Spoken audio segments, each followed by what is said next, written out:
Hi friends, good evening. Welcome to LTX classes. మనము already 11th class ఎన్సీఆర్టీకి సంబంధించి history సిరీస్ని మనం start చేసుకున్నాము. And దాంట్లో సెకండ్ చాప్టర్ స్టార్ట్ చేయడం జరిగింది. దాంట్లో పార్ట్ 1 ఆల్రెడీ డిస్కస్ చేశాము. అండ్ నిన్న వచ్చేసి కాయిన్స్ వాటి గురించి డిస్కస్ చేయడం జరిగింది కదా. సో ఈరోజు ఈ సెషన్లో మనం ఏం డిస్కస్ చేద్దామంటే ఇన్స్క్రిప్షన్స్ అండ్ లిటరరీ సోర్సెస్, అవి మన ఏన్షియంట్ హిస్టరీని రీకన్స్ట్రక్ట్ చేయడంలో ఎలాంటి ఇంపార్టెంట్ రోల్ ప్లే చేస్తాయి అనే దాని గురించి ఈరోజు మనం వీడియోలో డిస్కస్ చేద్దాం. Okay, before going to start the session today, ఒక important announcement from LTX classes ఏంటంటే యూపీఎస్సీ ఆఫ్లైన్ బ్యాచ్ వైజాగ్లో స్టార్ట్ అవబోతుంది అనమాట. కొత్త బ్యాచెస్ అనేవి స్టార్ట్ అవుతున్నాయి from July 1st onwards. And Vizag branch దాంట్లో ఉండే యూపీఎస్సీ ప్రోగ్రామ్ యొక్క ఫీచర్స్ ఏంటి అని అంటే, it covers entire GS and CSAT part. And దాంతోపాటు కంప్లీట్గా మనకు సివిల్ సర్వీసెస్ ఎగ్జామ్కి ప్రిపరేషన్కి కావాల్సినటువంటి మెటీరియల్స్, బుక్స్ ఏవేవైతే ఉంటాయో all that will be given by the institute itself. టోటల్గా మీకు 19 బుక్స్ సెట్ అనేది మీకు ఇవ్వడం జరుగుతుంది. అండ్ దాంతోపాటు క్లాస్ రూమ్స్ కూడా fully digitalised class rooms and air conditioned class rooms అనేవి ఎల్టీఎక్స్ క్లాసెస్ బ్రాంచ్లో, వైజాగ్ బ్రాంచ్లో అనేది ఉంటుందన్నమాట. అండ్ మీరు వైజాగ్ బ్రాంచ్లో కనుక ఆఫ్లైన్లో క్లాసెస్ జాయిన్ అవ్వాలి అని అనుకున్నట్టయితే మీరు ఒక 1 వీక్ పాటు ఫ్రీ డెమో సెషన్ని వినొచ్చు. అంటే మొత్తం క్లాసెస్ అన్నీ అపియర్ అయ్యి ఒక 1 వీక్ పాటు మొత్తంగా విని అక్కడున్న ఫ్యాకల్టీ తోటి ఇంటరాక్ట్ అయ్యి మీకు ఉన్నటువంటి డౌట్స్ ఏమన్నా ఉంటే క్లారిఫై చేసుకొని మెంటార్ తోటి కానీ ఫ్యాకల్టీ తోటి కానీ ఇంకా మిగతా మీ పీర్ ఆస్పిరెంట్స్ ఎవరైతే ఉంటారో ఆల్రెడీ జాయిన్ అయిన వాళ్ళు కానీ వాళ్ళతో కానీ మీరు మాట్లాడి డెసిషన్ అనేది తీసుకోవచ్చు. So free demo for 1 week అనమాట. అండ్ ఇది లొకేషన్ ఎక్కడ అంటే మనకి విశాఖపట్నంలో ఎంవీపీ కాలనీ ఉంది కదా, ఎంవీపీ కాలనీలో ఎల్టీఎక్స్ క్లాసెస్ బ్రాంచ్ ఉంది. సో అక్కడ మీరు you can come and appear for 1 week free demo classes అనమాట. ఓకే, సో దీనికి సంబంధించి మీకు ఏదైనా డౌట్స్ ఉన్నట్టయితే you can contact this number.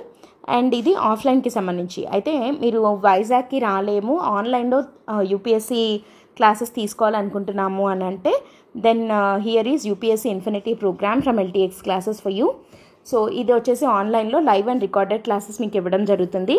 And దాంట్లో మొత్తంగా మీకు జిఎస్ ప్రిలిమ్స్ అండ్ మెయిన్స్, తర్వాత NCERT foundation, current affairs, CSAT, and దాంతోపాటు ఓన్లీ క్లాసెస్ మాత్రమే, సిలబస్ కంప్లీషన్ వరకు మాత్రమే కాకుండా ప్రిలిమ్స్కి సంబంధించిన టెస్ట్ సిరీస్ ప్రోగ్రాము అండ్ అన్నిటికన్నా ఇంపార్టెంట్ యూపీఎస్సీ జర్నీలో mains answer writing program. So that will also be included as part of UPSC infinity అనమాట.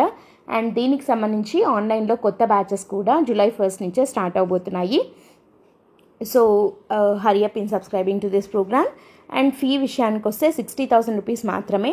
అండ్ ఇది కూడా మీరు అట్ అ టైం పే చేయడం అవసరం లేదు. పర్ మంత్ 5,000 రూపీస్ లాగా మీరు పే చేసుకోవచ్చు. దట్టు ఇది మీకు లైఫ్ టైం వ్యాలిడిటీ తోటి ఇవ్వడం జరుగుతుంది అనమాట. And offline classes as I side earlier వైజాగ్లో, ఆన్లైన్ కావాలంటే మీరు యూపీఎస్సీ ఇన్ఫినిటీ ప్రోగ్రామ్ తీసుకోవచ్చు. వీటికి సంబంధించి ఏ డౌట్స్ ఉన్నా కూడా, ఇంకా ఫర్దర్గా క్లారిఫికేషన్స్ కావాలి అన్నా కూడా you can contact this number or else you can download hour app LTX classes. Okay, so మనము ఎన్సీఆర్టీ హిస్టరీ స్టార్ట్ చేసుకోవడం జరిగింది. అండ్ దాంట్లో మనము ఈ సెకండ్ చాప్టర్ని మనం డిస్కస్ చేసుకుంటాం, the construction of ancient Indian history అని చెప్పి. దీంట్లో మనం యాక్చువల్గా మెటీరియల్ రిమైన్స్ అండ్ కాయిన్స్, ఈ రెండు మన ఏన్షియంట్ ఇండియన్ హిస్టరీని రివీల్ చేయడంలో ఎలా హెల్ప్ చేస్తాయి అన్న టాపిక్ని మనం ఆల్రెడీ లాస్ట్ వీడియోలో డిస్కస్ చేసాం. ఒకవేళ మీరు ఎవరైనా చూడనట్టయితే then you can go through that video, మనకి ప్లేలిస్ట్లలో ఉంటుంది. సో ఒకసారి వెళ్ళి చూడండి. అండ్ దాని కంటిన్యూయేషన్గా ఈరోజు ఏంటి అని అంటే మిగతావి like how inscriptions, literary sources, దాంట్లో మళ్ళీ పర్టికులర్గా ఫారిన్ అకౌంట్స్ అంటే ఫారిన్ ట్రావెలర్స్ వాళ్ళు ఇండియా గురించి చెప్పిన దాన్ని బట్టి how we can reconstruct our ancient Indian history, వాటి యొక్క ఇంపార్టెన్స్ ఏంటి, ఆ ఏన్షియంట్ హిస్టరీని తెలుసుకోవడంలో వీటి యొక్క రోల్ ఏంటి అనేది మనము ఈరోజు సెషన్లో డిస్కస్ చేద్దాం. Okay, so let us start the session today. Inscriptions the voice of ancient India. ఎందుకు inscriptions the voice of ancient India అని అంటున్నాము, అసలు ఇన్స్క్రిప్షన్స్ అంటే ఏంటి అనేది ఫస్ట్ చూద్దాం. ఓకేనా, ఇన్స్క్రిప్షన్స్ అంటే ఏంటి? They are the written records engraved on hard surfaces used to record political, social, economical and religious matters. So it could be a political matter, లేదంటే ఒక సోషల్ ఇష్యూ గురించి కావచ్చు, ఒక ఎకనమిక్ మ్యాటర్ అయి ఉండొచ్చు, లేదంటే ఒక రిలీజియస్ మ్యాటర్ అయి ఉండొచ్చు. సో అట్లాంటి వాటిని హార్డ్ సర్ఫేస్ మీద, అంటే చెప్పాలంటే రాళ్ల మీద, అట్లాంటి వాటి మీద రాయడాన్ని, రిటర్న్ రికార్డ్గా ఉండదాన్ని మనము ఇన్స్క్రిప్షన్ అని అంటాము. దీన్నే మనం తెలుగులో ఏమంటాము, శాసనము అని అంటాము. శాసనాలు అంటారు కదా, సో శాసనం, ఇన్స్క్రిప్షన్ అంటే శాసనం అన్నమాట. సో ఈ శాసనాలను గురించి చదివేదాన్ని ఏమంటారు అని అంటే ఎపిగ్రఫీ అని అంటారు. మరి ఏన్షియంట్ స్క్రిప్ట్ అంటే ఆ రాత ఏదైతే ఉంటుందో ఆ స్క్రిప్ట్, దాన్ని చదివేదాన్ని పాలియోగ్రఫీ అని అంటారు. పాలియో అంటే ఏన్షియంట్ అనమాట. సో పాలియోగ్రఫీ అంటే ఏన్షియంట్ స్క్రిప్ట్స్ని చదవడం. ఎపిగ్రఫీ అని అంటే ఇన్స్క్రిప్షన్స్ని పర్టికులర్గా స్టడీ చేయడాన్ని ఎపిగ్రఫీ అని అంటారు. మరి న్యూమిస్మాటిక్స్ అంటే ఏమంటారన్నాము, స్టడీ ఆఫ్ కాయిన్స్ని న్యూమిస్మాటిక్స్ అంటారు అని అన్నాం. సో ఇట్లా శాసనాలను ఎపిగ్రఫిస్ ఉంటారనమాట. సో వీళ్ళు స్టడీ చేసి దాన్ని బట్టి అది ఏ సంవత్సరానికి సంబంధించినటువంటిది, ఏ రాజు వేశాడు, అసలు దాంట్లో ఉన్నటువంటి కాంటెంట్ ఏంటి అనేది మనకి తెలుస్తుంది. సో ఈ శాసనాలు అనేవి పొలిటికల్ రీజన్స్తో, అంటే ఇప్పుడు ఒక రాజు ఇంకొక రాజు మీదకి యుద్ధానికి వెళ్ళాడు అనుకుందాం. ఆ యుద్ధంలో అతన్ని ఓడిస్తే దానికి గుర్తుగా, అంటే నేను ఇతన్ని ఈ యుద్ధంలో ఓడించాను అనే దానికి గుర్తుగా అక్కడ ఒక శాసనం వేస్తాడనమాట. ఓకే, సో ఇప్పుడు ఫర్ ఎగ్జాంపుల్ రుద్రమదేవి ఉంది. ఆమె యుద్ధానికి వెళ్ళి అక్కడ ఓడించి బీదర్ కోట శిలాశాసనం అనేది వేయించిందనమాట. దాన్ని బట్టి మనకేం తెలుస్తుంది, రుద్రమదేవి ఆ యుద్ధంలో గెలిచింది అని చెప్పి తెలుస్తుంది. దుర్గి శాసనం అని, బీదర్ కోట శిలాశాసనం, ఇవన్నీ కాకతీయ ఎంపైర్కి సంబంధించినటువంటి శాసనాలు. లైక్ ఫర్ ఎగ్జాంపుల్ అట్లా చోళాస్వి ఉన్నాయి, విజయనగర శిలాశాసనాలు ఉన్నాయి, తర్వాత మౌర్యన్స్ ఉన్నాయి, గుప్తాస్ ఉన్నాయి. అట్లా వీళ్ళ శాసనాలన్నిటి ద్వారా మనకి వాళ్ళు ఎవరు, వాళ్ళ అచీవ్మెంట్స్ ఏంటి, వాళ్ళ యొక్క క్రోనాలజీ ఏంటి, వాళ్ళ కాంటెంపరీ రూలర్స్ ఎవరితోటి యుద్ధాలు జరిగాయి, ఎవరితోటి సత్సంబంధాలు ఉన్నాయి. ఇప్పుడు ఫర్ ఎగ్జాంపుల్ శాతవాహనాస్ ఉన్నారు, వాళ్ళు శాకాస్ తోటి, అంటే శాకాస్లో మళ్ళీ 2 రకాల ఇవి ఉన్నాయన్నమాట.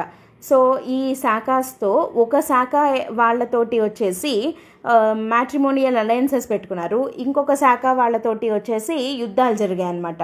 సో ఎవరితోటి ఎవరు అలయన్సెస్ పెట్టుకున్నారు, ఎవరితోటి ఎవరు యుద్ధాలు చేశారు, ఇట్లాంటివంతా కూడా మనకి ఇన్స్క్రిప్షన్స్లో వాళ్ళు వేసిన ఇన్ఫర్మేషన్ని డిసైఫర్ చేస్తే మనకి తెలుస్తుంది అనమాట.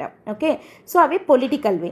ఇంకా సోషల్ విషయానికి వస్తే లైక్ ఫర్ ఎగ్జాంపుల్ ఆ టైంలో ఉన్నటువంటి కస్టమ్స్, ట్రెడిషన్స్, ఏవైనా ఫెస్టివల్స్, ఆ ఫెస్టివల్స్ని ఎట్లా సెలబ్రేట్ చేయాలి ఏంటి అని చెప్పి, లేదా చేసిన పద్ధతుల్ని బట్టి, లేదంటే వాటిని వాళ్ళందరూ ఎలా అందరూ కలిసి ఉన్నారు, ఆ టైంలో ఉన్న కస్టమ్స్ ఏంటి, ట్రెడిషన్స్ ఏంటి, ఇవంతా కూడా కొన్ని ఇన్స్క్రిప్షన్స్లో చెక్కబడి ఉన్నాయన్నమాట రాళ్ల మీద. సో అవి సోషల్ ఇన్స్క్రిప్షన్స్. అండ్ ఎకనమిక్ అంటే ఏంటి అని అంటే ఫర్ ఎగ్జాంపుల్ ఇప్పుడు మనకి పోర్ట్ సిటీస్లో ఎక్కువగా ఇట్లాంటి ఎకనమిక్ ఇన్స్క్రిప్షన్స్ అనేవి కనపడతాయి అన్నమాట.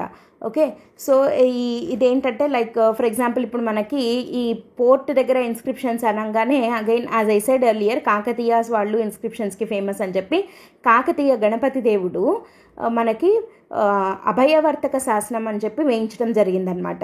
ఈ అభయవర్తక శాసనం అనేది ఏంటి అని అంటే పోర్ట్లో, అంటే ట్రేడింగ్ చేసే ఈ ట్రేడర్స్ ఎవరైతే ఉంటారో వాళ్ళకి ఎట్లాంటి ఇష్యూస్ లేకుండా, అంటే దొంగల దగ్గర నుండి కానీ, వీళ్ళు ఉంటారు కదా బందిపోటు దొంగలు, సో వాళ్ళ వైపు నుంచి కానీ, లేదంటే ఈ కరప్షన్ చేసే అఫీషియల్స్ నుంచి కానీ ఇట్లాంటి ఇష్యూస్ రావు మీకు, మీరు హ్యాపీగా మీరు ట్రేడింగ్ మీరు చేసుకోవచ్చు అని చెప్పి ఆయన అభయవర్తక శాసనం అనే శాసనాన్ని వేయించడం జరిగిందనమాట మోటుపల్లి అనే దగ్గర. సో ఈ మోటుపల్లి అభయవర్తక శాసనం is very famous of Kakatiya period.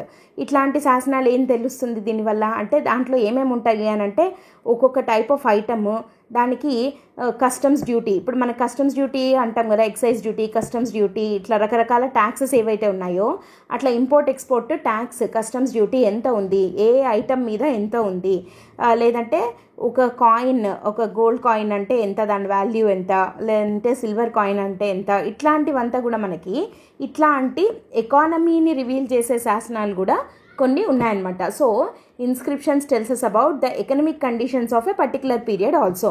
ఇంకా రిలీజియస్ మ్యాటర్స్ విషయానికి వస్తే రిలీజియస్ మ్యాటర్స్ అనేవి చాలా ఇంపార్టెంట్ అనమాట ఇన్స్క్రిప్షన్స్లో. ఎందుకంటే ఎక్కువగా మనకి టెంపుల్ కన్స్ట్రక్షన్స్ చేసేటప్పుడు అది ఎవరు వేయించారు, ఎవరు నిర్మించారు ఆ టెంపుల్ అని చెప్పి మనం ఇప్పటికి కూడా ఏ ఏన్షియంట్ టెంపుల్ మీరు ఒకటి పాత దాన్ని విజిట్ చేసినా కానీ ఆ టెంపుల్ వాల్స్ మీద అంతా కూడా మీరు కొన్ని స్క్రిప్ట్స్ని రైటింగ్స్ని మనము అబ్జర్వ్ చేయొచ్చు. దట్ రివీల్స్ దట్ అంటే దాన్ని కనుక మనము స్టడీ చేయగలిగితే ఆ స్క్రిప్ట్ మనకి తెలిస్తే అది ఏ రాజు టైంది అనేది మనకి అర్థమవుతుంది అనమాట. సో ఇన్స్క్రిప్షన్స్ అనేవి return records engraved on the hard surfaces.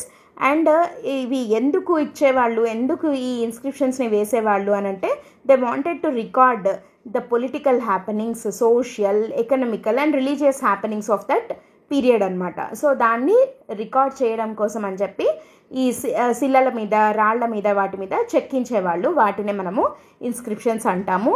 And ఈ ఇన్స్క్రిప్షన్స్ అనేవి అవి definitely good voice for ancient Indian history అనమాట. వాటిని మనం తెలుసుకోవడానికి, ఆ హిస్టరీని తెలుసుకోవడానికి ఇవి బెస్ట్ సోర్స్గా హెల్ప్ అవుతాయి. సో అసలు ఈ ఇన్స్క్రిప్షన్స్ అనేవి ఎక్కడెక్కడ ఉన్నాయి, స్టోన్ పిల్లర్స్ మీద, సీల్స్ మీద, టెంపుల్ వాల్స్ మీద, కాపర్ ప్లేట్ ఇన్స్క్రిప్షన్స్ ఉన్నాయి, బ్రిక్స్ మీద, వీటి మీద ఇన్స్క్రిప్షన్స్ అనేవి చెక్కడం జరిగిందనమాట. అండ్ ఇవి ఎక్కడెక్కడ ఎక్కువగా కనిపిస్తాయి అని అంటే కామన్ త్రూఅవుట్ ఇండియా ఉన్నాయి. అండ్ ఇవి సౌత్ ఇండియాలో ఉన్నాయి. తర్వాత క్రిస్టియన్ ఎరాలో కూడా ఈ ఇన్స్క్రిప్షన్స్ అనేవి కంటిన్యూ అయ్యాయి అన్నమాట. సో ఏన్షియంట్ ఇండియాలోనే కాదు, తర్వాత కూడా ఇవి కంటిన్యూ అయ్యాయి. అండ్ వీటి యొక్క సిగ్నిఫికెన్స్ ఏంటి, ఎందుకు ఈ ఇన్స్క్రిప్షన్స్ అనేవి అంత ఇంపార్టెంట్ అని అంటే they are permanent historical records. ఎందుకు అని అంటే ఇవి పర్మనెంట్గా ఉంటాయి. లైక్ బికాస్ దే ఆర్ ఇవి ఆ టైం నాటి రాయల్ ఆర్డర్స్ని, డొనేషన్స్, విక్టరీస్, ల్యాండ్ గ్రాంట్స్, వీటినన్నిటిని రికార్డ్ చేయడం జరిగిందనమాట. అంటే ఇందాక మనం చెప్పుకున్నాము రాయల్ ఆర్డర్స్ అంటే ఇప్పుడు సపోజ్ ఫర్ ఎగ్జాంపుల్ ఈ డొనేషన్స్ రాయల్ ఆర్డర్స్ అని అంటున్నాం. అంటే అప్పట్లో ఎక్కువగా ఈ కవులకు, కళాకారులకు, వీళ్ళకు కొన్ని గ్రామాలని అగ్రహారాల్లాగా డొనేట్ చేసేవాళ్ళు అనమాట రాజులు. అట్లా డొనేట్ చేసి ఒక శాసనం వేసేవాళ్ళు. సో దాన్ని బట్టి మనకి ఏం తెలుస్తుంది అని అంటే ఈ పలానా ఏరియా ఈ రాజు పాలనలో ఉండేది అంటే వాళ్ళ యొక్క స్కోప్, వాళ్ళ యొక్క రూలింగ్ ఎంతవరకు స్ప్రెడ్ అయింది అనేది మనకు తెలుస్తుంది. అండ్ వాళ్ళు ఎలా పోషించారు అని తెలుస్తుంది, వాళ్ళ ఇంట్రెస్ట్ తెలుస్తుంది, వాళ్ళు దేనికి ఎక్కువ ప్రయారిటీ ఇచ్చేవాళ్ళు అనేది మనకు తెలుస్తుంది. అండ్ విక్టరీస్, వాళ్ళ యొక్క విజయాలను గురించి, ఒక రాజు ఇంకో రాజు మీదకి యుద్ధానికి వెళ్ళాడు, ఓకే అంటే ఆయన కాంటెంపరీ అని తెలుస్తుంది, ఆయనతోటి యుద్ధంలో ఎవరు గెలిచారు అనేది మనకు ఆ శాసనంలో తెలుస్తుంది. ఈ land grants, donations, royal orders, వీటిని రికార్డ్ చేయడానికి ఇన్స్క్రిప్షన్స్ హెల్ప్ అయ్యాయి. కాబట్టి ఇవి మంచి హిస్టారికల్ రికార్డ్స్ అనమాట ఇన్స్క్రిప్షన్స్ అనేవి. అండ్ ఇవి రిలీజియస్ అండ్ సోషల్ రికార్డ్స్ కూడా. ఎందుకు అని అంటే ఒక టెంపుల్ వాల్స్ మీద ఉంటాయి అని ఇందాకే చెప్పుకున్నాం కదా మనము. So it details the constructions, donations, festivals, వీటినన్నిటినీ అండ్ దాంతోపాటు రిచువల్స్ని అండ్ క్యాస్ట్ సిస్టమ్ ఆ టైంలో ఎలా ఉండింది, అడ్మినిస్ట్రేషన్, ఆ టెంపుల్ అడ్మినిస్ట్రేషన్ ఎలా జరిగేది, ఇదంతా కూడా వాటిని తెలుసుకోవడానికి మంచి ఇన్సైట్స్ని ఈ ఇన్స్క్రిప్షన్స్ అనేవి ప్రొవైడ్ చేస్తాయన్నమాట. అంటే ఆ టెంపుల్ కన్స్ట్రక్షన్లో ఎవరెవరు ఇన్వాల్వ్ అయ్యారు, ఎంతమంది అయ్యారు, ఎన్ని రకాల లైక్ పూర్తి డీటెయిలింగ్ అనేది ఉంటుందన్నమాట. ఎంత టైం పట్టింది అండ్ పర్టికులర్గా వాళ్ళు ఇయర్, మంత్తో సహా మెన్షన్ చేసేవాళ్ళు. కాబట్టి ఆ ఇన్స్క్రిప్షన్స్ అనేవి చాలా హెల్ప్ఫుల్గా ఉంటాయి. They act as a very good religious and social records అనమాట. And next political and administrative use. ఇందాక మనం చెప్పుకున్నట్టు they are often used by the kings to assert legitimacy and control and sometimes they served as boundary markers or taxation notices. So వీళ్ళు boundary markers అంటే ఈ area వరకు నాది, ఇక్కడి నుంచి నీ రాజ్యం, అక్కడి వరకు నా రాజ్యం, ఇట్లా బౌండరీని మార్క్ చేసుకోవడానికి అండ్ వాళ్ళ యొక్క కంట్రోల్ని చూపించుకోవడానికి కూడా రాజులు ఇన్స్క్రిప్షన్స్ని వేయించేవాళ్ళు. అండ్ ఇవి టాక్సేషన్ నోటీసెస్గా కూడా హెల్ప్ అయ్యేవి. అంటే ఒక ఇన్స్క్రిప్షన్ని రిలీజ్ చేస్తారనమాట, ఏంటి మా రాజ్యంలో దీనికి ఇంత పన్ను, దీనికి ఇంత పన్ను అని చెప్పి. ఇప్పుడు మనకి జీవోస్ ఎట్లయితే, గవర్నమెంట్ ఆర్డర్స్ ఎట్లయితే రిలీజ్ చేస్తామో అట్లా టాక్సేషన్ నోటీసెస్గా కూడా ఇన్స్క్రిప్షన్స్ అనేవి పనికొచ్చేవి. So they are of even economic or లేదంటే పొలిటికల్ అండ్ అడ్మినిస్ట్రేటివ్ యూజ్ అని కూడా మనం చెప్పచ్చు. సో ఇన్స్క్రిప్షన్స్ అనేవి they are permanent historical records and ఇవి రిలీజియస్ అండ్ సోషల్ రికార్డ్స్గా హెల్ప్ అయ్యాయి అండ్ పొలిటికల్ అండ్ అడ్మినిస్ట్రేటివ్ రికార్డ్స్గా కూడా హెల్ప్ అయ్యాయి. And next here you can see few examples. ఇది వచ్చేసి బ్రాహ్మీ స్క్రిప్ట్లో రాసినటువంటి ఒక ఇన్స్క్రిప్షన్. ఇది Brahmi script and here it is Kharoshthi అనే స్క్రిప్ట్ ఇదన్నమాట. సో బ్రాహ్మీ, ఖరోష్టి ఇవి స్క్రిప్ట్స్. అంటే ఇప్పుడు మనకి దేవనాగరి అనేది మనకి స్క్రిప్ట్ కదా, మనం హిందీ రాయడానికి దానికి. సో అట్లా బ్రాహ్మీ, ఖరోష్టి, పాలి, ప్రాకృత్ ఇట్లాంటివి లాంగ్వేజెస్, వాటికి కొన్ని స్క్రిప్ట్స్ ఉంటాయి. అంటే ఆ లాంగ్వేజెస్ ప్లస్ దాని వెనకాల ఒక స్క్రిప్ట్ ఉంటుంది. సో బ్రాహ్మీ స్క్రిప్ట్, ఖరోష్టి స్క్రిప్ట్ ఇట్లాంటివి స్క్రిప్ట్స్ అనమాట. సో ఇక్కడ ఇది ఉంది చూడండి, ఘా అనేది రాయాలి అని అంటే ఇది డీసైఫర్ చేసిన తర్వాత ఘా అంటే ఇది అనేది తెలిసింది మనకి. సో ఘా అని ఖరోష్టి స్క్రిప్ట్లో రాయాలి అని అంటే like how they right. So ఇట్లా డీసైఫర్ చేయగలిగినటువంటి స్క్రిప్ట్స్ అనమాట, చేసినటువంటి స్క్రిప్ట్స్ అనమాట ఇవి. అండ్ నెక్స్ట్ హియర్ ఇది మీరు గమనించినట్టయితే ఇక్కడ ఒక రాక్ ఉంది కదా, రాక్ మీద రాసినట్టు కనపడుతుంది కదా. So this is a very very very important inscription. మనకి ఇన్స్క్రిప్షన్స్ అని అనగానే ఫస్ట్ గుర్తొచ్చే రాజు ఎవరు అని అంటే కింగ్ అశోక ద గ్రేట్ గుర్తొస్తాడు కదా. సో అశోకుడు వేయించినటువంటి రాక్ ఎడిక్ట్స్ శాసనాలలో అత్యంత ఇంపార్టెంట్ అయిన శాసనం ఏది అని అంటే 13th major rock edict. 13th major rock edict. ఇది very very very important rock edict of Ashoka. దీని మీద హిస్టరీ ఆప్షనల్ వాళ్ళని చాలాసార్లు క్వశ్చన్ అడగడం జరిగింది 13th rock edict of Ashoka గురించి. ఓకే, సో ఈ రాక్ ఎడిక్ట్లో అశోకుడు ఏమని చెప్పడం జరిగింది, what was the content of this rock addict అంటే అసలు ఫస్ట్ ఆఫ్ ఆల్ ఈ రాక్ ఎడిక్ట్ ఎక్కడ దొరికింది అని అంటే మనకి దీన్నే మనము ధౌలి రాక్ ఎడిక్ట్ అని కూడా అంటాము. Dhauli rock addict. ఈ ధౌలి వచ్చేసి మనకి ఒడిస్సా దగ్గర ఉంది. సో ధౌలి ఒడిస్సా దగ్గర ఉంది అని అంటున్నాము, దీన్ని ధౌలి రాక్ ఎడిక్ట్ అని అంటున్నాము. అండ్ ఇది very important inscription of Ashoka అంటున్నాము. సో ఇప్పటికే మీకు అర్థమై ఉండాలి that what is the content of this అని చెప్పి. ఇది ఎక్కడ అంటున్నాము, ఒడిస్సా దగ్గర ఉన్నటువంటి ధౌలిలో దొరికింది అని చెప్పి. సో ఒడిస్సా అంటే మనము ఏం కింగ్డమ్ అంటాము ఒడిస్సాని, మహాజనపదాస్లో Odisha area present day Odisha ఉంది కదా, అది మహాజనపదాస్లో ఏం మహాజనపద కిందికి వెళ్తుంది అని అంటే it falls under Kalinga. So Kalinga war అనేది అశోకుడి లైఫ్లో ఎంత ఇంపార్టెంటో మనకు అందరికీ తెలిసిన విషయమే. సో ఆ కళింగ వార్ తర్వాతనే ఆయనకి ఇంకా యుద్ధం మీద విరక్తి వచ్చేసి ఇంకా నేను యుద్ధాలు చేయను అని చెప్పి ఆయన అంతటినీ వదిలేసి హీ టర్న్ టువర్డ్స్ బుద్ధిజం కదా.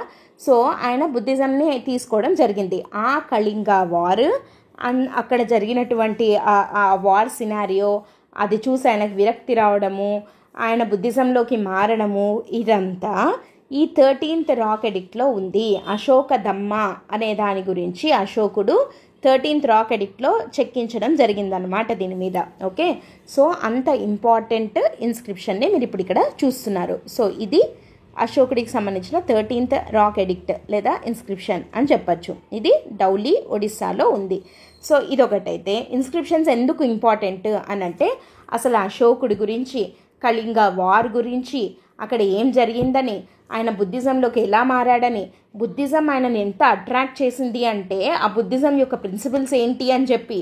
సో అశోకుడి యొక్క ఐడియాలజీ ఎలా మారింది అంటే లైక్ తర్వాత ఆయన అశోక దమ్మ అంటున్నామే, ఆ అశోక దమ్మ యొక్క మెయిన్ కంటెంట్ ఏంటి, లైక్ ఆయన ఏం చెప్పదలుచుకున్నాడు అశోక దమ్మ ద్వారా, ఆయన బుద్ధిజంని చూసి ఎందుకు అట్రాక్ట్ అయ్యాడు అని ఆయన చెప్తున్నాడు.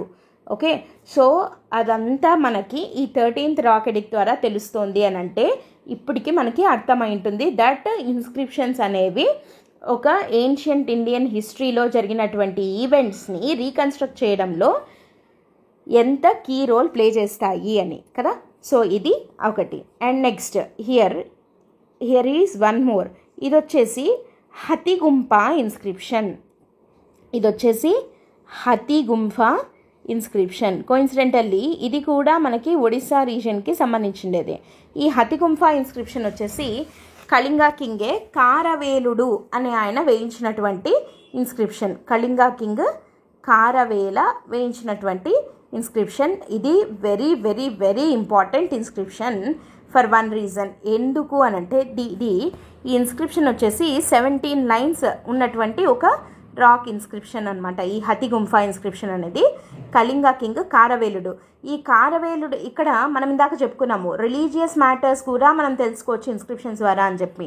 ఫర్ ఎగ్జాంపుల్ ఈ ఇన్స్క్రిప్షన్ ద్వారా మనకేం తెలుస్తుంది అని అంటే ఈ కళింగాన్ని రూల్ చేసిన ఈ కారవేలుడు అనే అతను జైనిజంని ఫాలో అయ్యాడు అని తెలుస్తుంది. బుద్ధిజంని కాదు, జైనిజంని ఫాలో అయ్యాడు అని చెప్పి తెలుస్తుంది అనమాట ఈ 17 లైన్స్ యొక్క కంటెంట్ని బట్టి. అండ్ అంతేకాకుండా ఈ హతిగుంఫా ఇన్స్క్రిప్షన్ అనేది ఇంకొక దానికి వెరీ వెరీ ఫేమస్. అదేంటి అనంటే ఫర్ ద ఫస్ట్ టైం ఈ హతిగుంఫా ఇన్స్క్రిప్షన్లోనే the word Bharatavarsha was used. Bharatavarsha భరతఖండం అని అంటాం కదా, భరతవర్ష అన్న పదము మొట్టమొదటిసారిగా, అంటే like for example you can assume it as Indian subcontinent అని ఆయన రెఫర్ చేశాడు అని అనుకోవచ్చు భరతవర్ష అంటే. సో భరతవర్ష అనే పదాన్ని మొట్టమొదటిసారిగా వాడింది ఎక్కడ అనంటే కళింగ కింగ్ కారవేలుడు వేసినటువంటి హతిగుంఫా ఇన్స్క్రిప్షన్లో. ఈ ఇన్స్క్రిప్షనే అది. ఓకే, సో దీన్ని బట్టి భరతవర్ష అన్న పదం అప్పటి నుంచే ఉంది, భారతదేశం ఇట్లా అని చెప్పి మనకి తెలుస్తుంది కదా. So inscriptions definitely play a key role. And ఇవి కొంచెం పక్కన పెడితే, and here you can see one more very very very important inscription. ఇక్కడ మీకు కనపడుతున్నాయి కదా కొన్ని lines, you can see some lines here. So ఇవి వచ్చేసి ఒక టెంపుల్ వాల్ మీద, ఒక టెంపుల్కి చుట్టూ ఉన్న కాంపౌండ్ వాల్ ఉంటుంది కదా, సో దాని మీద ఉన్నటువంటి రాళ్ల మీద చెక్కబడినటువంటి లైన్స్ అన్నమాట. ఇవి కొంచెం చూస్తే ఇవి తమిళ్కి దగ్గరగా ఉంది కదా ఈ స్క్రిప్ట్ అనేది. సో ఇది ఏంటి అనంటే చోళుల కాలం నాటి inscription which is a very very very important one. మనకి 13th rock edict of Ashoka ఎంత ఇంపార్టెంటో, హతిగుంఫా ఇన్స్క్రిప్షన్ ఎంత ఇంపార్టెంటో అంతకి equally if not more important than those two. అదేంటి అనంటే ఇది Uttaramerur inscription of Cholas. Uttaramerur inscription of Cholas అనమాట. ఏముంది, ఎందుకు ఇది అంత ఇంపార్టెంట్ అంటే ఇది గుడి చుట్టూ ఇంకా చాలా ఉంది, నాట్ జస్ట్ దీస్ లైన్స్, మొత్తం ఉందన్నమాట. సో ఈ ఉత్తర మేరూరు ఇన్స్క్రిప్షన్ ఆఫ్ చోళాస్, ఉత్తర మేరూరు అనగానే మనకి చోళాస్ అని గుర్తు రావాలి, చోళాస్ అనగానే ఈ ఉత్తర మేరూరు ఇన్స్క్రిప్షన్ గుర్తు రావాలి. ఎందుకు అనంటే మనం నిన్నేం చెప్పుకున్నాము, Cholas are well known for the temple construction అని చెప్పి బృహదీశ్వర టెంపుల్ ఆఫ్ తంజావూర్ని ఒక ఎగ్జాంపుల్ కింద చెప్పుకున్నాం కదా. సో టెంపుల్ కన్స్ట్రక్షన్కి వాళ్ళు ఎంత ఇంపార్టెంటో చోళాస్ అని అనగానే ఒక్కొక్క డైనాసిటీ ఒక్కొక్క దానికి వెరీ ఇంపార్టెంట్. అది మనం తెలుసుకోవాలి, ఎందుకంటే క్వశ్చన్స్ ఓన్లీ వాటి మీద మాత్రమే అడుగుతారనమాట. ఫర్ ఎగ్జాంపుల్ మౌర్యన్స్ అంటే అడ్మినిస్ట్రేషన్కి ఫేమస్, ఓకే, గుప్తాస్ అంటే న్యూమిస్మాటిక్స్కి famous, and they are also famous like golden age అని అంటాము, దానికి రకరకాల రీజన్స్ ఉన్నాయి, అది వచ్చినప్పుడు చెప్పుకుందామని అన్నాం.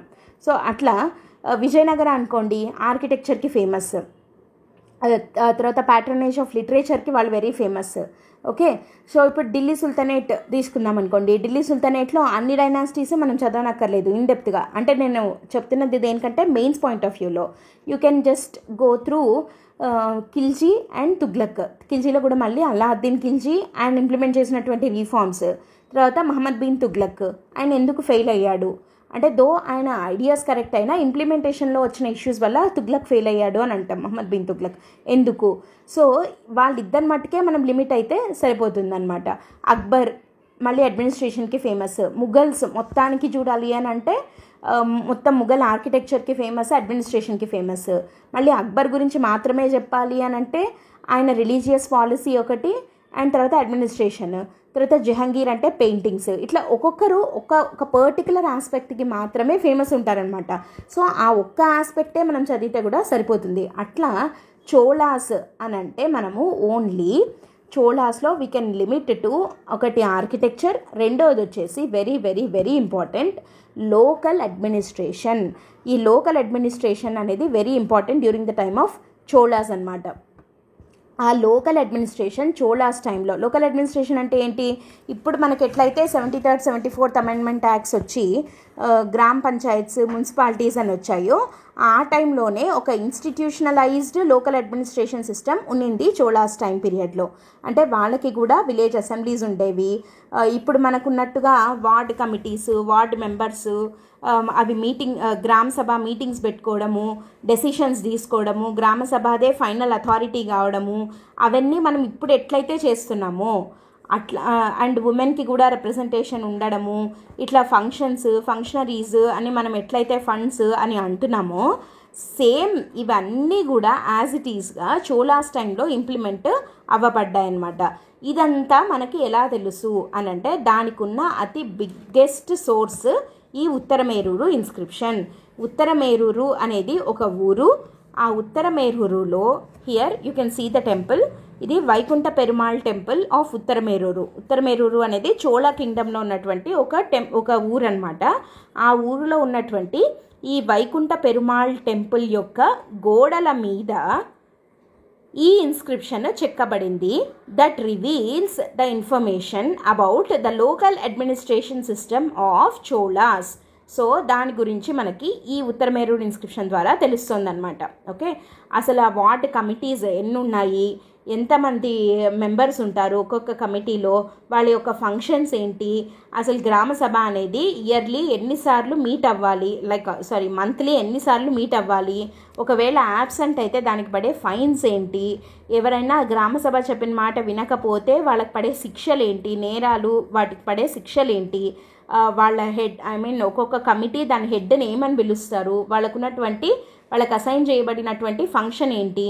ఓకే, అంటే ఇప్పుడు గార్డెన్ కమిటీ అని, టెంపుల్ క్లీనింగ్ కమిటీ అని, ఇట్లా క్లియర్గా చాలా డీసెంట్రలైజ్డ్గా ఫంక్షన్స్ అనేవి డివైడ్ చేసి వాటికి ఫంక్షనరీస్ని అసైన్ చేసి వాటికి అన్నిటికీ ఫండ్స్ ఎట్లా వస్తాయో చెప్పి వీటినన్నిటినీ చాలా క్లియర్గా ఈ ఉత్తరమేరూరు ఇన్స్క్రిప్షన్లో local administrative system of Cholas period mention చేయడం జరిగిందనమాట. సో ఇన్స్క్రిప్షన్స్ ద్వారా మనకి మన పాస్ట్లో ఎట్లా ఉండినారు, వాళ్ళ అడ్మినిస్ట్రేటివ్ సిస్టమ్ ఎట్లా ఉండింది అనేది అంత క్లియర్గా మనకి తెలుస్తుంది బికాస్ ఆఫ్ ఇన్స్క్రిప్షన్స్. ఓకే, అంత ఇంపార్టెంట్ రోల్ ప్లే చేస్తాయన్నమాట. And inscriptions are historical anchors of ancient India అని అంటాము. Earliest inscriptions are written in Prakrit. Later అంటే అశోకన్ టైంవి ప్రాకృత్ లాంగ్వేజ్లో రాయడం జరిగింది, 3rd century BCకి సంబంధించినవి. తర్వాత 2nd century AD నుంచి వచ్చేసరికి సాంస్క్రిట్ లాంగ్వేజ్లో ఇన్స్క్రిప్షన్స్ రావడం అనేది స్టార్ట్ అయింది. పర్టికులర్లీ గుప్తా టైంలో ఉన్నవన్నీ సాంస్క్రిట్లోనే ఉన్నాయన్నమాట ఇన్స్క్రిప్షన్స్ అనేవి.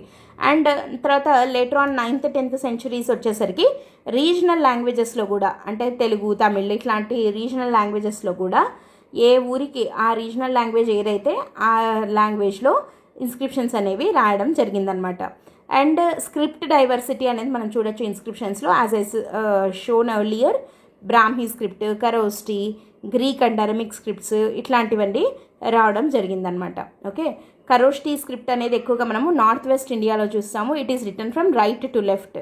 ఓకే, అండ్ బ్రాహ్మీ స్క్రిప్ట్ అనేది మొత్తం ఇండియా మొత్తము ఉన్న ఇన్స్క్రిప్షన్స్లో చాలా చోట్ల మనం బ్రాహ్మీ స్క్రిప్ట్ని ఎక్కువగా చూస్తూ ఉంటాం.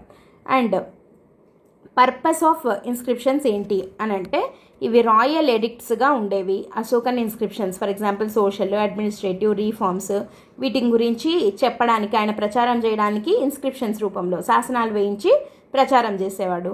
తర్వాత రిలీజియస్ ఓటివ్ రికార్డ్స్, అంటే బుద్ధిజంని ఫాలో అయ్యేవాళ్ళు, జైనిజంని ఫాలో అయ్యేవాళ్ళు, వైష్ణవిజం, శైవిజం ఇట్లా ఎవరు ఏ రిలీజియన్ ఫాలో అవుతుంటారో వాటికి సంబంధించిన ప్రిన్సిపల్స్, వాటి గురించి లేదంటే వాటి ఫౌండర్స్ గురించి, వాళ్ళ ఫాలోవర్స్ గురించి, వాటి గురించి ఇన్స్క్రిప్షన్స్ని వేసేవాళ్ళు అనమాట. సో అట్లాంటి రికార్డ్స్ కొన్ని ఉన్నాయి.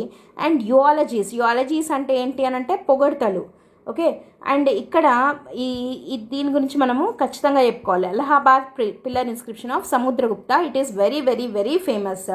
దీన్ని మనము యువాలజీని ఏమంటారంటే సాంస్క్రిట్లో ప్రశస్తి అంటారు. ఓకే, ప్రశస్తి అంటే పొగడడం. ప్రయాగ ప్రశస్తి, ఇది యాక్చువల్గా ప్రయాగ అంటే అలహాబాద్ కదా, ప్రయాగ్రాజ్గా పేరు మారింది మనకు తెలుసు. సో అలహాబాద్ పిల్లర్ ఇన్స్క్రిప్షన్ అంటే ప్రయాగ ప్రశస్తి అనమాట. దాంట్లో సముద్రగుప్తుడు ఆయన సాధించినటువంటి విజయాలు వాటన్నిటి గురించి మెన్షన్ చేయడం జరిగిందనమాట. సో అట్లా యువాలజీస్ లాగా ఉండే ఇన్స్క్రిప్షన్స్ కొన్ని వచ్చేసి డొనేటివ్ రికార్డ్స్, అంటే ఏమన్నా క్యాటిల్ లేదంటే ల్యాండ్ ఇట్లాంటివి దానం ఇచ్చి ఉంటారు కదా, ఆ దానం ఇస్తూ వేసినటువంటి శాసనాలు కొన్ని. సో టైప్స్ ఆఫ్ ఇన్స్క్రిప్షన్స్ అంటే రాయల్ ఎడిక్ట్స్గా కొన్ని ఉన్నాయి, రిలీజియస్ రికార్డ్స్గా కొన్ని, యువాలజీస్గా కొన్ని, డొనేటివ్ రికార్డ్స్గా కొన్ని, ఇట్లా ఇన్స్క్రిప్షన్స్ ఇన్ని రకాలుగా ఉన్నాయన్నమాట.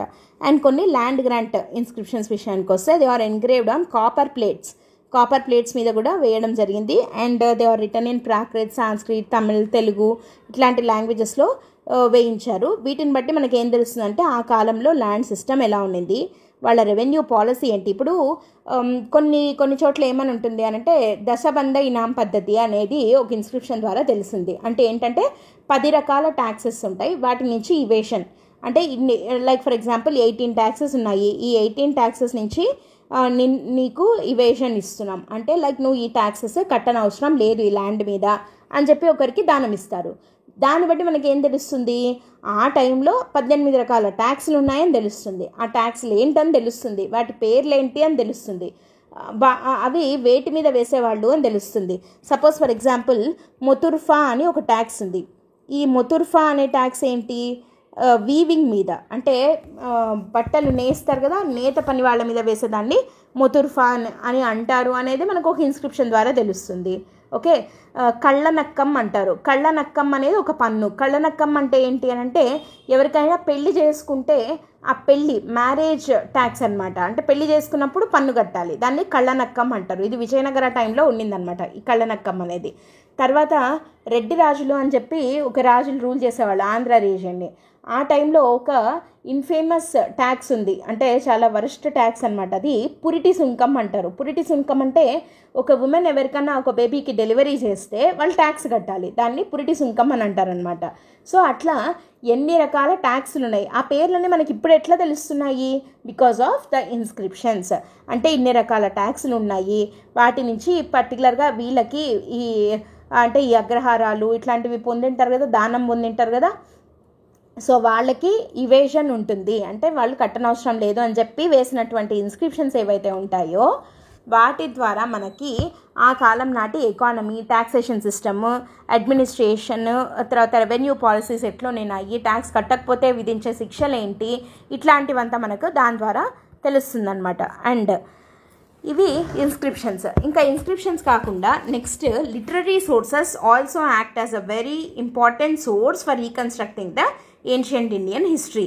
సో లిటరరీ సోర్సెస్ ఏమేమి ఉన్నాయి మనకి అని అంటే హరప్పన్ సీల్స్ నుంచి రైటింగ్ అనేది మనకి ఉంది. అంటే హరప్పన్ సీల్స్ మీద కూడా మనకి రాయడం జరిగిందనమాట. దో ఇట్ ఈజ్ అన్డీసైఫర్డ్, అంటే ఇంతవరకు దాంట్లో ఏముంది అనేది మనం ఇంకా ఎవరము డీసైఫర్ చేయలేకపోతున్నాము, అంటే కనుక్కోలేకపోతున్నాం, కనిపెట్టలేకపోయాం వాళ్ళు ఏం రాశారు అక్కడ అని ఆ స్క్రిప్ట్ని మనము స్టిల్ డీసైఫర్ చేయలేకపోయామన్నమాట.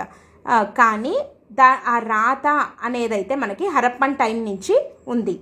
సో ఇప్పుడు రకరకాల సోర్సెస్ మనకి ఏమున్నాయి, రిలీజియస్ లిటరేచర్ ఉంది. రిలీజియస్ లిటరేచర్, సెక్యులర్ లిటరేచర్ అని 2 కేటగిరీగా లిటరేచర్ని మనం డివైడ్ చేద్దాం. అంటే ఒక మత సంబంధమైనటువంటి లిటరేచర్ ఏముంది అని అంటే దాంట్లో మళ్ళీ హిందూ టెక్స్ట్ ఏమున్నాయి, వేదాలు, రామాయణం, మహాభారతం, పురాణాలు, అష్టాదశ పురాణాలు అంటాం, 18 పురాణాస్ ఉన్నాయి మనకి.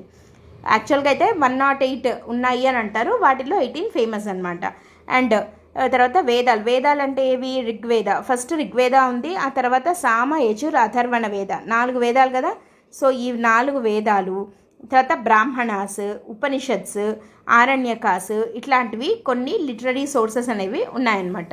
అండ్ ఇవి మనకి వేదిక్ పీరియడ్ గురించి డిస్కస్ చేసేటప్పుడు ఇంకా డెప్త్గా వస్తుంది. అండ్ రామాయణం, తర్వాత మహాభారతం, ఇవి ఈ రెండింటిని మనం ఏమంటామంటే ఎపిక్స్ అంటాం.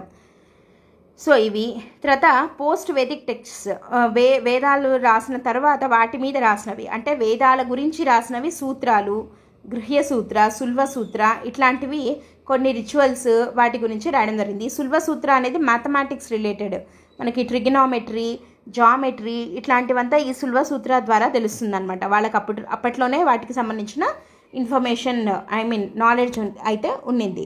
అది హిందూ. ఇప్పుడు బుద్ధిస్ట్ విషయానికి వస్తాం. బుద్ధిస్ట్ లిటరేచర్ అనేది ఎక్కువగా పాలీ లేదా ప్రాకృత లాంగ్వేజెస్లో ఉండేది, ఎక్కువగా పాలీలో ఉండేది. ఓకే, పాలీలో ఏం రాసేవాళ్ళు బుద్ధిస్ట్ లిటరేచర్ అంటే జాతక టేల్స్ అని అంటాము, జాతక కథలు అని అంటాం అనమాట. జాతక కథలు అని అంటే బుద్ధుడు అండ్ బుద్ధుడి యొక్క పూర్వజన్మ, తర్వాత జన్మ, వాటికి సంబంధించినటువంటి స్టోరీస్. ఓకే, బుద్ధుడు దేవుడిలాగా చూస్తే ఆయన ముందు జన్మలో ఎలా పుట్టాడు, ఏం చేశాడు, బుద్ధుడు ఇప్పుడు ఏం చేశాడు, నెక్స్ట్ వచ్చే జన్మలో ఎలా పుడతాడు, అప్పుడు ఏం చేస్తాడు, ఇట్లాంటి వాటికి సంబంధించినటువంటి స్టోరీస్ ఉంటాయి కదా, వాటిని జాతక కథలు అని చెప్పి అంటారు. ఆ జాతక టేల్స్ అనేవి బుద్ధిస్ట్ లిటరేచర్లో వెరీ ఇంపార్టెంట్. అండ్ దాంతోపాటు త్రిపీటకాస్ అని ఉన్నాయన్నమాట. అవి కూడా బుద్ధిస్ట్ లిటరేచర్ కింద వెరీ ఇంపార్టెంట్. త్రిపీటకాస్ అంటే సుత్త పీఠక, వినయ పీఠక, అభిధమ్మ పీఠక అని చెప్పి 3 పీఠకాలు బుద్ధిజం గురించి చెప్తాయన్నమాట. ఇవి ఈ త్రిపీటకాస్ అనేవి కూడా బుద్ధిస్ట్ లిటరేచర్లో very very important. And next Jain literature విషయానికి వస్తే ప్రాకృత్, తర్వాత సాంస్క్రిట్, తమిళ్ లాంగ్వేజెస్లో జైనిజంకి సంబంధించినటువంటి లిటరేచర్ ఉంది. అండ్ ఇది ఎక్కువగా ఈ జైన్ లిటరేచర్ని కంపైల్ చేసిండేది 6th century ADలో అనమాట. ఓకేనా. సో ఇట్లా రిలీజియస్ లిటరేచర్ అంటే హిందూ లిటరేచర్, బుద్ధిస్ట్, జైన్ 3 లిటరేచర్లకు సంబంధించినటువంటివి, మూడింటికి సంబంధించినటువంటివి ఉన్నాయి. ఇవి కాక సెక్యులర్ లిటరేచర్ అంటే రిలీజియన్తో సంబంధం లేకుండా రాసినటువంటివి ఏవి అంటే లా బుక్స్ ఉన్నాయి. ధర్మసూత్రాలు, స్మృతులు, శృతి, స్మృతి అని అంటాం. శృతి అంటే వేదాలు అన్నమాట. వేదంని శృతి అంటాం. స్మృతి అని అంటే అవి లైక్ నార్మల్ అడ్మినిస్ట్రేషన్ ఇట్లాంటి వాటి గురించి చెప్పే వాటిని స్మృతి గ్రంథాలు అంటాం. స్మృతులు, ధర్మశాస్త్రాలు ఇవన్నీ ఏం చెప్తాయి అని అంటే లా గురించి, జ్యుడిషియరీ గురించి, ఆ టైంలో ఉన్నటువంటి వర్ణ సిస్టమ్ అంటే క్యాస్ట్ సిస్టమ్ గురించి, వాళ్ళ యొక్క డ్యూటీస్ గురించి, ఆ డ్యూటీస్ దాటి వాళ్ళు మీరితే ఉండే పనిష్మెంట్స్ గురించి, వాటన్నిటి గురించి మనకి లా బుక్స్లో మెన్షన్ చేయడం జరిగింది. ఫర్ ఎగ్జాంపుల్ మనుస్మృతి అంటాం కదా, వెరీ వెరీ వెరీ ఫేమస్ ఇది మనుస్మృతి. సో ఈ మనుస్మృతి కానీ లేదంటే కౌటిల్యుడు రాసినటువంటి అర్థశాస్త్రం కానీ ఇవి మోస్ట్ ఫేమస్ లిటరేచర్ అనమాట. ఇవి మనకి ఈ అర్థశాస్త్రం కౌటిల్యుడు, ఈయననే చాణక్యుడు అని అంటారు. సో ఈయన ఏంటంటే like state craft, administration, polity, economy ఇట్లా అన్ని యాంగిల్స్ని టచ్ చేయడం జరిగిందనమాట. సో ఇది మౌర్యన్కి కాంటెంపరీన కౌటిల్యుడు లేదా చాణక్యుడు, చంద్రగుప్త మౌర్యకి కాంటెంపరీ. సో ఈయన టైంలో రాసినటువంటి అర్థశాస్త్రం ఈజ్ వెరీ ఫేమస్. దీని ద్వారా ఆ టైం నాటి సొసైటీ ఎట్లుండింది, పాలిటీ ఎట్లుండింది అదంతా మనకి తెలుస్తుంది కదా. సో వాళ్ళ టైంలో పనిష్మెంట్స్ ఎట్లుండేవి ఇదంతా మనకి క్లియర్ కట్గా తెలుస్తుంది. అండ్ అంతేకాకుండా కాళిదాసుడు రాసినటువంటి అభిజ్ఞాన శాకుంతలం అండ్ తర్వాత బాణభట్టుడు రాసినటువంటి హర్షచరిత, బాణ రాసిన హర్షచరిత. సో ఈ హర్షచరిత వచ్చేసి హర్షవర్ధన, గుప్తా తర్వాత వచ్చిన హర్షవర్ధన ఉన్నాడు కదా, ఆయన యొక్క ఆయన యొక్క బయోగ్రఫీ అంటే ఆయన యొక్క చరిత్ర. అండ్ ఈ కాళిదాసు అభిజ్ఞాన శాకుంతలం కానీ లేదంటే హాలుడు రాసిన గాథా సప్తసతి ఇట్లాంటివి కొన్ని ఉంటాయి.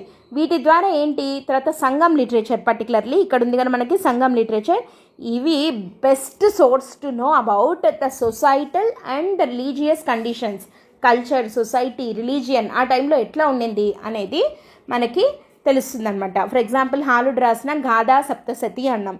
గాథా సప్తసతి అని అంటే 700 అని. సో 700 స్టోరీస్ యొక్క కంపైలేషన్ అనమాట అది గాథా సప్తసతి అంటే. దాన్ని హాలుడు అని ఆయన రాయడం జరిగింది.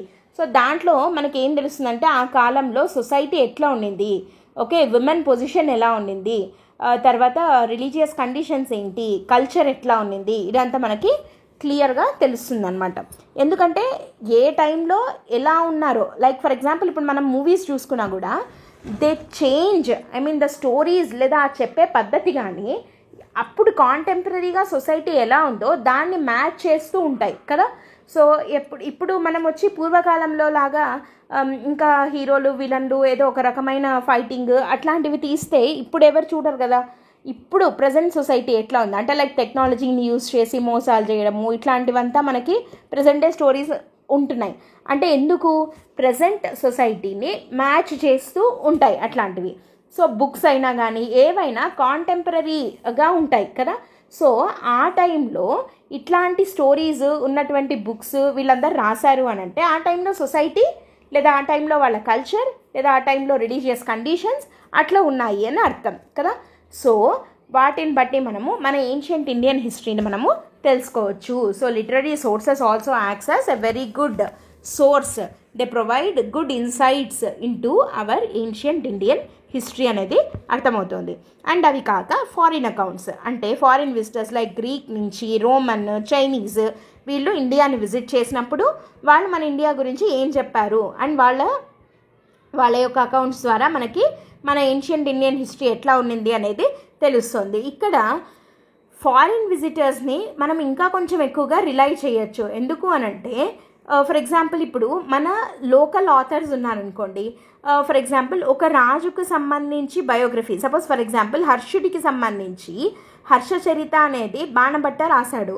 ఇప్పుడు బాణభట్టుడు అంత యాక్చువల్గా ఉన్నట్టుగా రాశాడు అని మనము పర్ఫెక్ట్గా చెప్పలేము. బికాజ్ మేబీ హర్షుడు అతనికి కొన్ని గ్రాంట్స్ కానీ లేదా ఏవైనా సరే ఇవ్వడం వల్ల అతని మీద ఇతనికి ఉన్న ఇష్టంతో కొంచెం ఎగ్జాజరేట్ చేసి రాసి ఉండేదానికి అవకాశం ఉంది అని అనొచ్చు.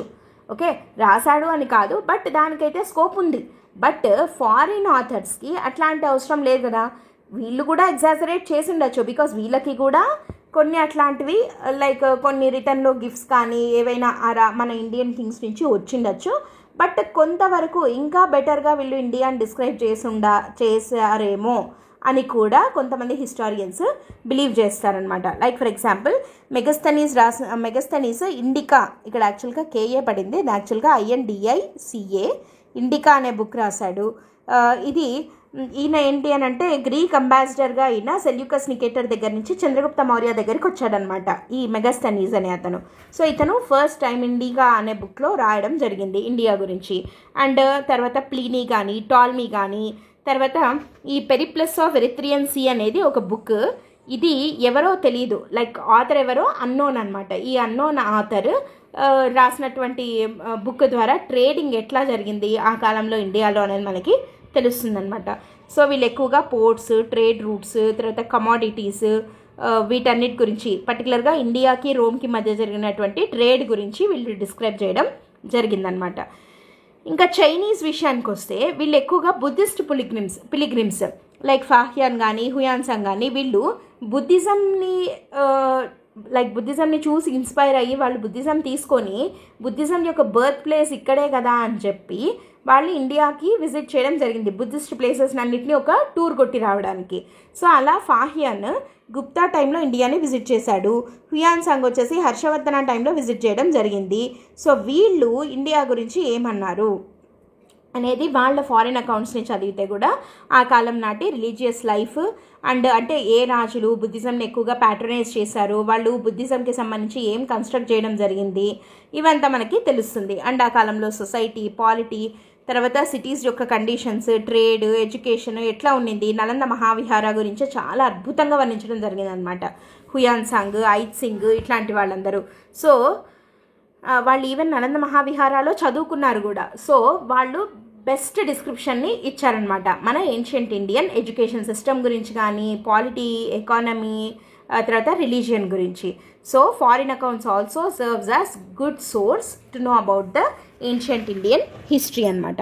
ఓకే, కానీ ఇక్కడ లిమిటేషన్స్ ఏమున్నాయి అనంటే హిస్టరీ అనేది నాట్ రిటర్న్ సిస్టమాటికల్లీ అండ్ ఇక్కడ క్రోనలాజికల్ ఆర్డర్లో లేవన్నమాట ఇవి. ఓకే, సో అక్కడ ఎలా అంటే అలా ఉన్నాయి కాబట్టి మనకి ఎగ్జాక్ట్గా ఎవరి తర్వాత ఏది అనేది కొంచెము కన్ఫ్యూజింగ్గా ఉండేదానికి అవకాశం ఉంది. ఓకే, సో తర్వాత వీటిని బట్టి మనకి ఏం తెలుస్తుంది అనంటే ఇక్కడ మనకి ఎగ్జామ్ పాయింట్ ఆఫ్ వ్యూలో ఏం ఇంపార్టెంట్ అవుతాయి అనంటే ఒక ఎస్సే లాగా కూడా వచ్చేదానికి అవకాశం ఉంది. Ancient Indian society through the lens of literature and inscriptions, అంటే not just literature and inscriptions అని ఓవరాల్గా రిమైన్స్, కాయిన్స్, ఇన్స్క్రిప్షన్స్, లిటరేచర్ అన్నీ కలిపి ఒక ఎస్సే టాపిక్గా కూడా అడగచ్చు. లేదా ప్రిలిమ్స్లో కూడా MCQs ఈ సోర్సెస్, టైప్స్, పీరియడ్స్ వాటి గురించి అడిగేదానికి చాలా చాలా స్కోప్ ఉన్నటువంటి టాపిక్ అనమాట ఇది. Okay, so reconstruction of ancient Indian history అనేది సెకండ్ చాప్టర్ మనము కంప్లీట్ చేసుకోవడం జరిగింది. అండ్ మనం నెక్స్ట్ క్లాస్లో థర్డ్ చాప్టర్ని స్టార్ట్ చేసుకుందాం నెక్స్ట్ వీడియోలో. Okay, before going to end the session today ఒక important announcement from LTX classes ఏంటంటే NCERT ఫౌండేషన్ కోర్సు దీని కింద 6th to 12th క్లాసెస్కి సంబంధించి మొత్తం NCERT క్లాసెస్ అన్నీ కవర్ చేయడం జరుగుతుంది. అండ్ క్లాసెస్ అనేవి లైక్ ఇప్పుడు మనం ఎట్లయితే డిస్కస్ చేసుకుంటున్నామో అలా బైలింగ్యువల్గానే ఉంటాయి. ఫుల్ లెంత్ క్లాసెస్ మొత్తం కూడా మీకు UPSC ఫ్యాకల్టీ చేతనే చెప్పించడం జరుగుతుంది. అండ్ PDFs కూడా అవైలబుల్గా ఉన్నాయి. అండ్ మీకు ఎవ్రీ క్లాస్ తర్వాత PDF అనేది మీకు ప్రొవైడ్ చేయడం జరుగుతుంది అనమాట, నోట్స్ అనేది. అండ్ ఈ మొత్తానికి కలిపి ఫీ వచ్చేసి ఓన్లీ 3000 రూపీస్ మాత్రమే. అండ్ ఈ కోర్స్ యొక్క వ్యాలిడిటీ వచ్చేసి ఓన్లీ 3 months. ఓకే. సో దీనికి సంబంధించి మీరు సబ్స్క్రైబ్ చేసుకోవాలి అని అనుకుంటున్నట్టయితే you can contact this number or else you can download the app LTX classes, లేదా మీరు LTXclasses.com వెబ్సైట్లోకి లాగిన్ అయ్యి కూడా ఇంకా ఫర్దర్గా LTX క్లాసెస్లో ఏమేమి కోర్సెస్ ఉన్నాయి అని చెప్పి మీరు తెలుసుకోవచ్చు. Entire NCERTs will be covered under this course. Okay, that's it for today. Thanks for listening. All the best. Bye.